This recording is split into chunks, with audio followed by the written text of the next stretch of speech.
Dear students, in this video lecture, I am going to describe to you people about the electric dipole.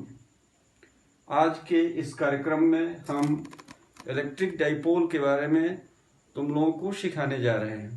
Electric dipole क्या चीज होता है? Dipole, die का मतलब होता है दो और पोल का मतलब होता है ध्रुव। जैसे हम लोग क्या HCl मॉलिक्यूल है, वाटर मॉलिक्यूल है, तो HCl मॉलिक्यूल यदि उसको हम ब्रेक डाउन करें तो H पर एक पार्शियल पॉजिटिव चार्ज और Cl पर एक पार्शियल नेगेटिव चार्ज पैदा होता है। उसी तरह से अगर वाटर मॉलिक्यूल को हम ब्रेक डाउन करें तो H पर एक पार्शियल पॉजिटिव चार्ज और OH पर एक पार्शियल नेगेटिव चार्ज पैदा होता है। तो कहीं भी दो चार्जेज हों और उनकी मैग्नीट्यूड कम हो और दोनों एक दूसरे से एक निश्चित दूरी से आइसोलेट हों, तो ऐसे pair of two equal and opposite charges एक सिस्टम का निर्माण करते हैं जिसको हम लोग इलेक्ट्रिक डाइपोल के नाम से जानते हैं। तो हमने लिखा है two equal and opposite charges isolated through a small distance constitute an electric dipole. दो बराबर और विपरीत चार्जेज जो कि एक दूसरे से एक निश्चित दूरी से अलग हों, तो ऐसे pair of two equal and opposite charges एक सिस्टम का निर्माण करते हैं जिस सिस्टम को हम लोग इलेक्ट्रिक डाइपोल के नाम से जानते हैं।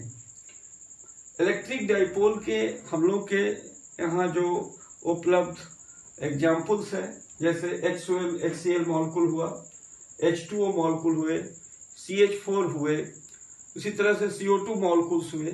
All these are the examples of electric dipole. ये सब के सब इलेक्ट्रिक डाइपोल या डाइपोल मॉलिक्यूल्स के नाम से जाने जाते हैं। अब ये जो दो इक्वल एंड ऑपोजिट चार्जेज होते हैं जो कि एक निश्चित दूरी से अलग रहते हैं, तो उनके दोनों चार्जेज के सेंटर को मिलाने वाली जो डिस्टेंस होती है उसको हम लोग डाइपोल लेंथ के नाम से जानते हैं। The distance joining the centres of the two charges, it is called dipole length. Now it is just you can see here we have taken two equal and opposite charges. The one charge is minus q, other charge is plus q. This minus q charge is located at point A, plus q charge is located at point B, and the distance between centers of these two charges, let it is 2a. Let O be the midpoint of the line joining the centers of the two given charges. So this point O, it is called the center of the dipole system. One thing regarding electric dipole, I would like to tell you that the total charge, in fact the minus q and plus q charges are making a system. So if one asks a question to you people that what will be the net charge of this dipole system, then you must tell the net charge minus q plus q, it will be equal to 0. So the net charge for an electric dipole system, it is equal to 0. But remember here, the electric field, the value of electric field will not be equal to 0 due to such a pair of two equal and opposite charges. Now every dipole system, जितने भी dipole system होते हैं वो एक physical quantity से उनकी एक पहचान बनती है। इसलिए हमने लिखा है electric dipole system is characterized by a physical quantity and that physical quantity is known as dipole moment.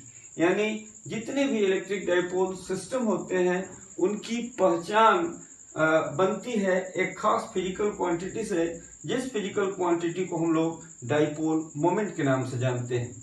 और यह जो डाइपोल मोमेंट है इसको हम लोग कैपिटल P लेटर से डिनोट करते हैं।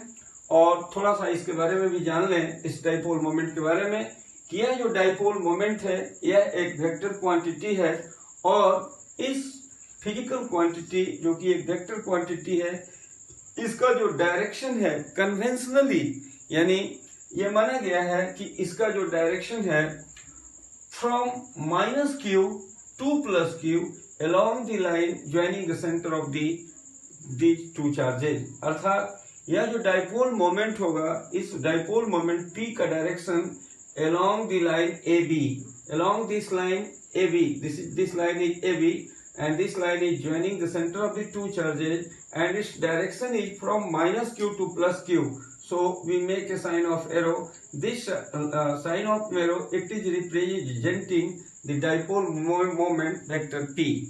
So remember here, the direction of this dipole moment P, it is from minus q to plus q along the line joining the centers of the two charges. Now, the magnitude of this dipole moment, as already I have discussed you that it is a vector quantity, so it is assigned with both magnitude as well as direction. Now, direction already I have discussed to you what will be the direction. Let us now discuss about the magnitude. How you will calculate the magnitude of this vector P.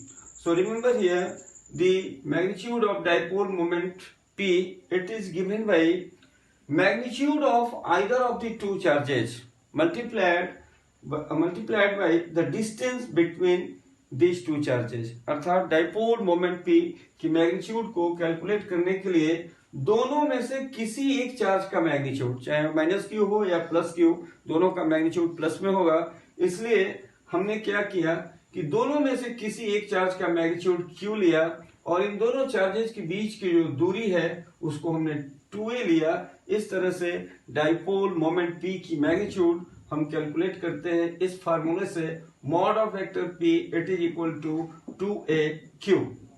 Now we want to discuss about the unit of this dipole moment P.